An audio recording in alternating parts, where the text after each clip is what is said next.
that I remember having this conversation going down the freeway. I said, Lord, if you get me out of this, I will never depend on anybody else.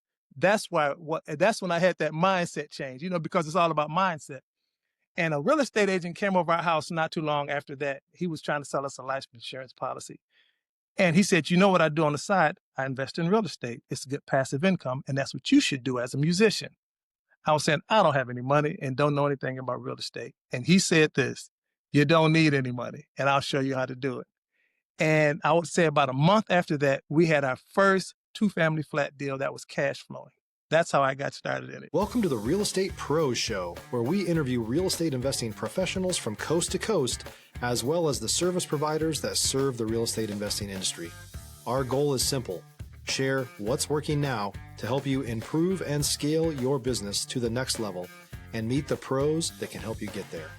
Real Estate Pros is powered by Investor Fuel, America's leader in helping real estate investors and professionals build the business you need to live the life you've always dreamed of.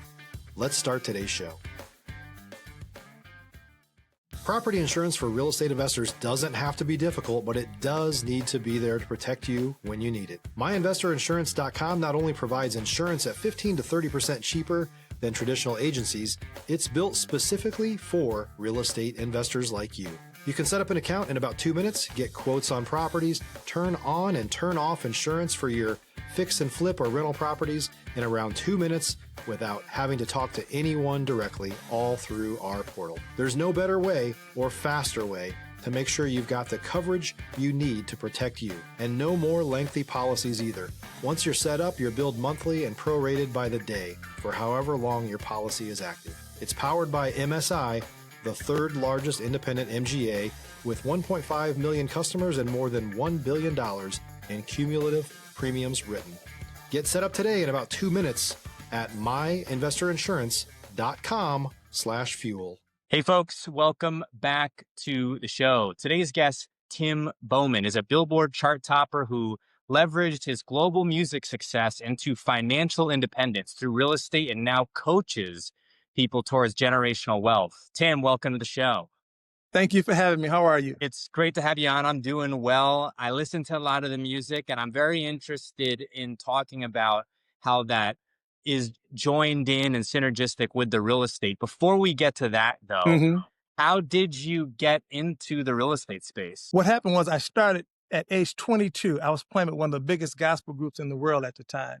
I was young. I didn't understand the music business. So I'm thinking, okay, I'm with the biggest group in the world and I'm getting ready to make some money. But that's not how the music business worked, because I was just a side man. So that went on and went on and went on for a few years. And my wife and I, we wanted to start a family, but we didn't, you can't bring a child in the world when you don't have any money or anything like that, or any way of making any money. Right. So the psychological part of your dream not being what you thought it was, because I had made it to where I wanted to be, and you can't make any money.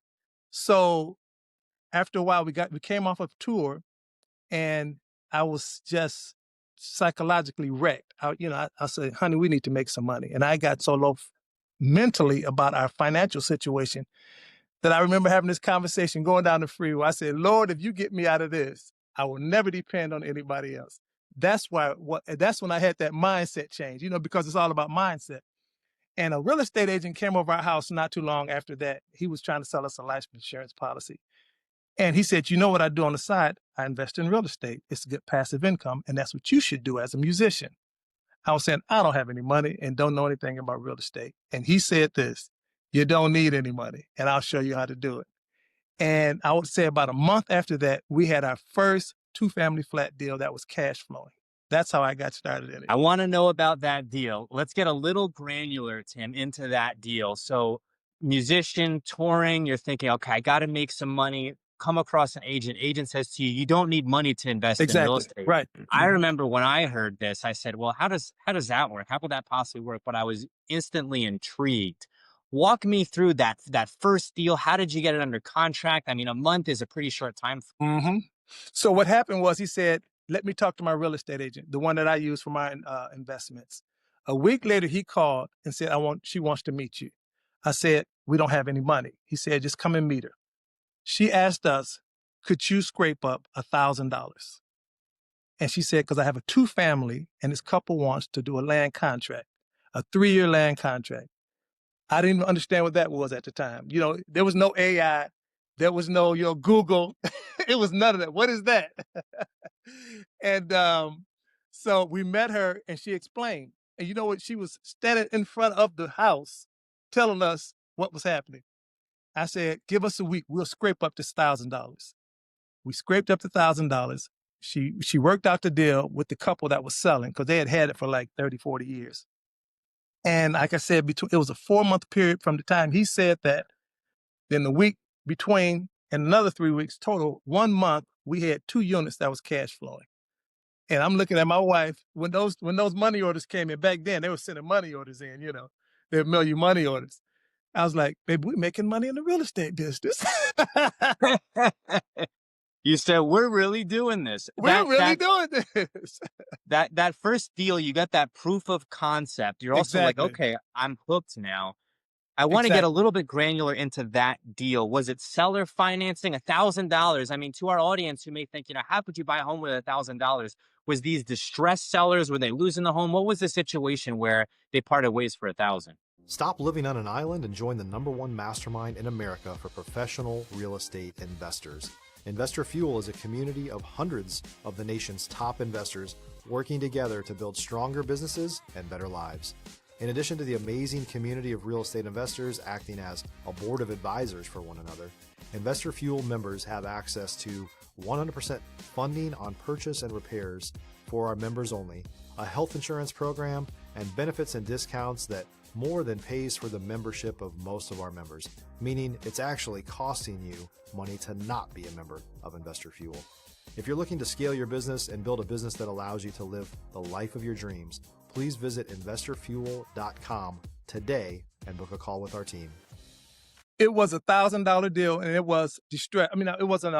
It was seller financing. Back then, they called it land contract. Pretty much the same thing. It was a land contract deal, and they were getting rid of it because they had it, and they were like in their 70s, and they had a lot of properties that they were getting rid of. And this was one they want to still cash flow on it, right? Because they were retired. So instead of so they just worked out a deal with us. We give them $1,000, pretty much like an earnest money deposit to let them know we were serious. And we worked out a 3-year deal. And that's how we got that first property, man. And when we got those money orders, it was like, this is unbelievable. I feel it now. It wasn't my deal. I can feel it. Walk me through the next steps. I mean, I remember my first deal, and I had a similar kind of realization. Wow, this is real. At that point, are you thinking, okay, how do I get more deals under contract? Are you thinking, okay, maybe I got to parlay this deal into several more deals? Or are you thinking, let me see how this plays out because I don't want to take on too much risk? What was the thought process? I'm the kind of person, when I see that it can work, and I'm like, okay, remember now, I'm coming from no money. Mentally, my mind has shifted. I need to make money because my mindset, it went from, almost just, I was in a bad place as to what I was thinking. And when this happened, I could see the light at the end of the tunnel. You know what I'm saying? 3 months later, after we saw that these money orders were coming in every month, 3 months later, we did the same thing. We bought with $1,000 down. We bought a 4-family unit. So it was same thing. Now after that, I was hooked. I can remember the day when we got the 4 checks from the 4-family. That feeling, I still feel that way today because I just love doing this. Yeah, that's how we got started. $2,000. So you have the was it a duplex the first deal? Duplex the first deal and a 4-family the second deal.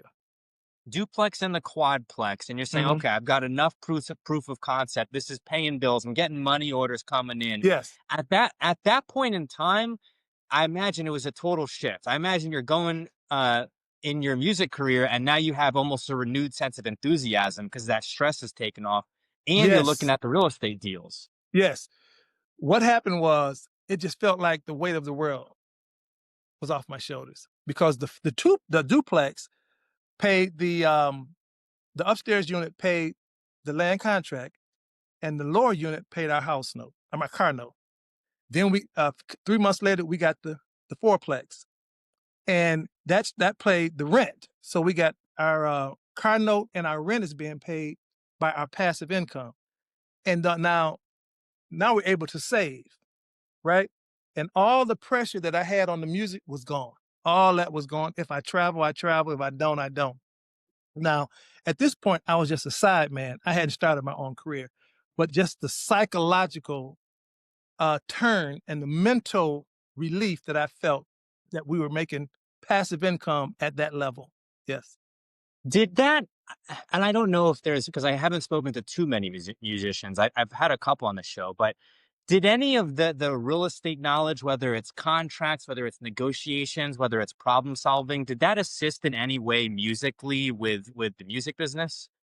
No, what happened was that came into play down the road a little bit. But what happened was when I started my career and the way we make records is systematic. And that's how I started using the music business systems that I had in place into how I was buying real estate. And I kind of really just honed in on foreclosed properties or distressed properties. So location, evaluation, and renovation, and put it on the market. Same thing with record. Is this a good song? You record it, you mix it, and you market it. Yep. So I use that same system. This is the area of real estate that I came from. Before getting my real estate license in Texas, I was in the distressed space. I did everything. I would send out mailers, I would knock on doors, I would make calls, I would go to the auction. And at some point in time, I would say in the last, 6 months, a year, where I was in Dallas, it became a little bit trickier to flip. And so I saw that market shift happening.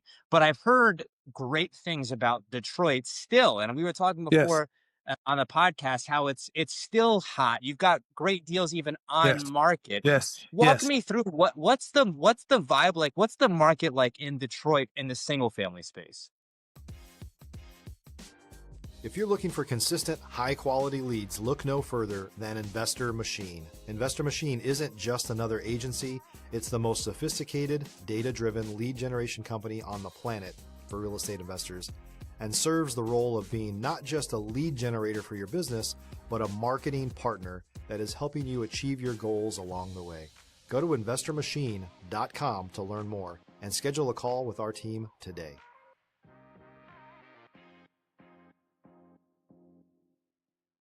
In the single family space is mainly where I deal. Now, I want to say about 6 months ago, I put a house on the market, a distressed property, went in, rehabbed it. And the key to rehabbing, when you want to sell, as far as I'm concerned, I look at only 3-bedroom homes, brick homes in nice neighborhoods, because I look at it as a couple with 2 children, right? 4. So you got 3 bedrooms. Location. And the 3 questions I ask is, what is the neighborhood like? What is the block like? And would I live there? Because when you start talking about flipping, you want to have a house that you can get rid of real quick. You go in, you do your due diligence. And I put this house on the market, and in 2 days it was sold. And I flipped I don't know how many houses, and I've never had a house stay on the market more than 2 weeks. Now, there's obviously strategy there for that to be happening. I'm sure a lot of that is location, like you mentioned. Yes. But when you're looking at where to buy versus where not to buy, are you specific to say, hey, school district or area, or are you like thinking more along the lines of, I want this to be in line with the nicest homes in the area? Is there a general strategy like that, or is each single family home unique? Is each deal unique? Each deal is unique, but it's mainly the area. This is a hot area everybody wants to live in because it's nice, it's safe, and all the properties are well kept. That is the baseline for me. If somebody say, I got a property for you up on the east side, and I ride up on the east side and it's a terrible neighborhood, I just keep going. Yeah. I can't do anything with that. I don't care what the price is. I can't do anything with that. I can't rent it to who I want to rent it to. And nobody with any money wants to live in that area. So the base criteria is location, because I know I can move the property. I want to get granular on this, maybe give away some of the gold here, Tim, but not all of it. Save some of it for students. I know you're in coaching, right? If we're in the Detroit area and I'm looking at distressed real estate, and I'm in an area, I don't know all the Detroit areas, but I'm in an area where you're buying it, right? Mhm. And I know, okay, this is my exit strategy. I'm going to flip it in less than 30 days, 2 weeks, right? Mhm. And meaning it's going to be on market for that long. Right. Um, I know there's going to be a spectrum here, but what's the general range of, hey, I want to acquire the property between this and this price. I don't want to go over this. Also, is there a decade of home that you're looking at staying above? Like, hey, I won't buy anything older than 1970 or something like this. That age question is a very good question, because what happens is you start getting, and I didn't know this when I first started doing this. Okay, I got a good deal in a good neighborhood, but you go in there and the house was built back in the 30s. It's a boiler, right? So now what are you going to do with a boiler? You got to tear that out. You got to open all the walls up and start putting forced air in. So I start saying that, and that's an excellent question. I start saying, okay, I'm not buying any house, I don't care where it is, with a boiler in it, because that's just trouble. And that's a big ticket repair item.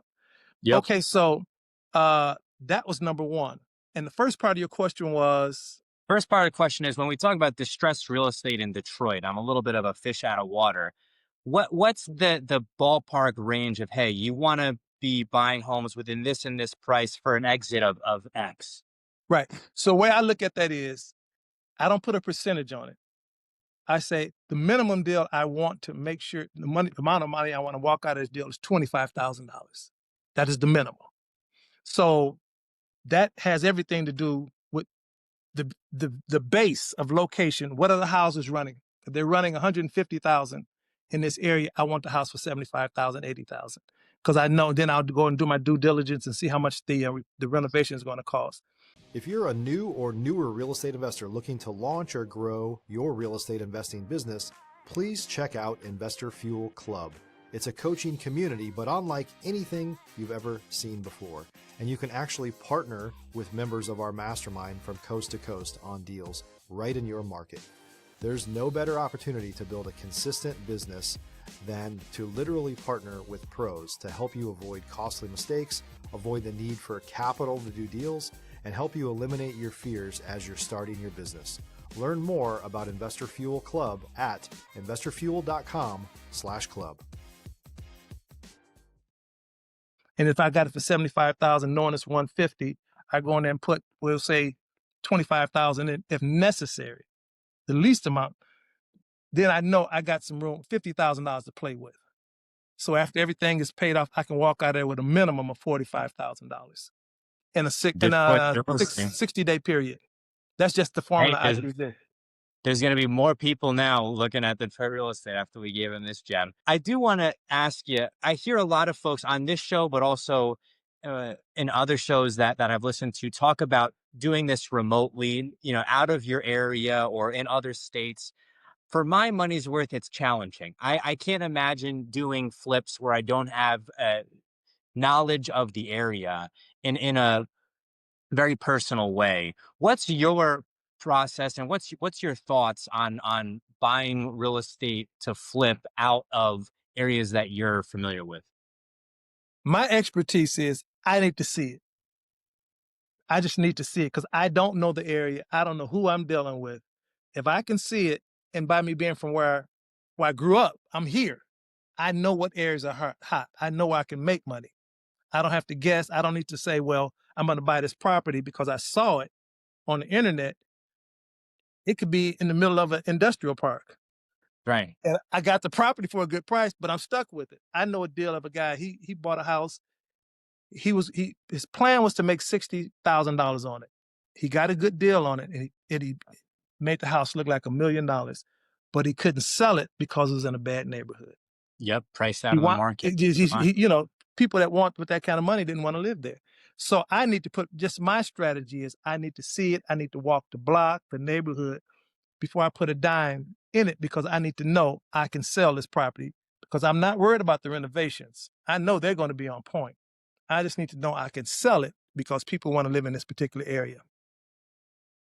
I want to pivot here, Tim, and ask you about coaching. And I'm sure you get lots of people who know you from music, but also real estate, coming up to you, asking you how to get involved and build generational wealth for themselves. When people are coming up to you, is it from all different sources, or is it from the music space, or is it from people you're meeting in real estate? How are folks Uh-huh. reaching out to you, Jennifer? It's funny. A lot of people come up to me because a lot of people know my music, right? I've just been blessed to have that kind of a career, and I'm thankful for that. So I'll hear people say, "I like your music. I saw your show. I like that." And I'll have people come up to me and say, "I see you have a course out. I want to get into real estate." But the way I got into teaching real estate was the main thing was I want to help other musicians.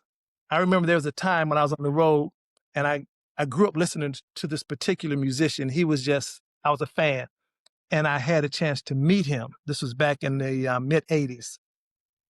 And when I met him, he was a nice guy, but he was destitute. After like 30 or 40 years in the game, he didn't have any money. And it still hadn't clicked yet that if I don't do something, I'm going to be Yeah. there. And, and the more you're in the business, you start to realize, you hear the stories, the guys having a long career, then they end up with nothing. So I started teaching musicians. I was like, man, just you don't need 20 houses, get one or two. Just take some of the Yeah.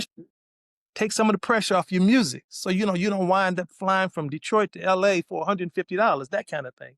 Or how you going to, pay your rent. Just get one or two rentals. And if you do it the right way, it will be passive. You don't have to deal with it. And more guys start listening. And then it just became something else. Then I started talking to regular people. They would send other people to me, just had 9-to-5 jobs, just wanted some more income. So that's how I got into coaching. Just trying to help It's a people. Yeah. beautiful thing because there's so many people who are passionate about what it is that they do. We talk about teachers, you talk Yeah. about, civil service, people in government, but so many times, especially teachers, I think in particular, you might be teaching in an area where you can't afford to live in, right? And so, what can people do? And so I think there's this huge need for uh people like yourself who folks can relate to. Hey, I'm a musician. I see what Tim's doing, successful music career, but I also see he's got real estate. I'm interested in that. I can bridge the gap there. Versus if I'm a musician, I don't know another musician who's doing the same thing. It might seem like Mhm. maybe this isn't for me. So the more people that we can have who we can relate to on a personal level, hey, I see this person doing something that I'm doing, the more people we're going to get into real estate. And that is the thing, because now it started out with me just talking to musicians, but everybody, in my view, and I teach this to my students, have something, because we live in a day and age now that, you just never know. AI is here. AI is just having an effect on everything. But I always tell them, AI is here, but what thing AI cannot do is put a roof over your head. You can. Yep. No, it And can't you do can that. do that because everybody needs to have a roof over their head. You know what I'm saying? And so I 100%. I don't care who it is, just get a passive income. If it's only one or two, just to pay your house note, just to pay your car note. Take that stress off of it. You know what I'm saying? We are coming up on time here, Tim. Where can folks go to reach out to you? Maybe they're interested in real estate for themselves, but not sure where to get started. How can folks get in contact with you? They can reach me at timbowman.com/wealth building. And Tim, I'm thank you on, so much. and thanks for having me, man. I appreciate that. Man, thank you for coming on the show today. Thank you. Thanks for joining us for today's Real Estate Pros Show. You can learn more about the amazing benefits of the Investor Fuel Mastermind community, including surrounding yourself with hundreds of other rock stars, 100% financing for your deals, and members-only discounts from vendors you're likely already using that, as a member of Investor Fuel, will save you more than the cost of your membership. Visit investorfuel.com to learn more. If you're interested in joining us as a guest of this show, please visit investorfuel.com/pros to apply. You can also check the show notes for access to free resources, how to get access to world-class lead generation, and much more. Don't forget to subscribe so you never miss another episode. Have a great day. We'll see you on the next show.